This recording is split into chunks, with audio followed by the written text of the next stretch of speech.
Binili akong marang guys. Sana okay siya sa loob. Pero ang hinog na siya guys. Kasi pag pinisil mo siya, lumalalim na. Oh. Ibig sabihin hinog na yan. Ganyan.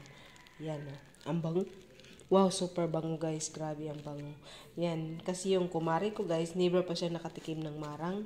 Kaya bumili kami. 120 yung kilo daw. So ang bili namin nito is 80. Kasi dapat 85, sabi namin 80 na lang. Kaya yan, patikmin natin to guys sa kanya. Kasi never pa niya natikman kung anong lasa ng marang. Yan, bibiakin natin to guys pag nandito na siya.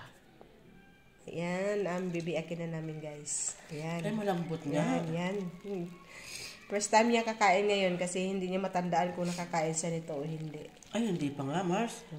Ay, ganito pala siya, Mars. Yan. Ito lang makakainin. Yung bilog-bilog.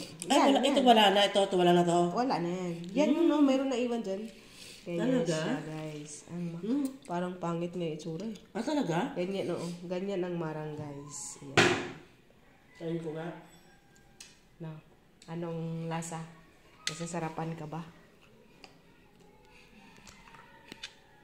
Oo nga, masarap. Matamis. Matamis. Oh. Parang masarap gawin candy to. Wag Di ba may mga candy ano? Ang bango nito guys. Wala na ito. Wala nang kwento to. Wala na. Oo. Ito At lang. ang dami pala makakain dito kasi maliit lang ang buto. Kasi kung hinog puno to, hindi to ganito. Magandang itsura.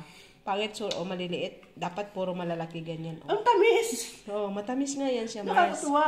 Oh, first time niya kasi guys, kumain ito talaga. Kaya binili namin. Oh, ang liliit dyan. Oh, hindi maganda. Doon sa amin kasi talagang malalaki mga ganyang lataps. Puti-puti, hindi ganyan ang itsura. Ang sarap. Ayan guys. At least nakatikim. Itong buto, ito Mars, Nilalaga? masasangag na, oo. Nilalaga. Hindi, sangag.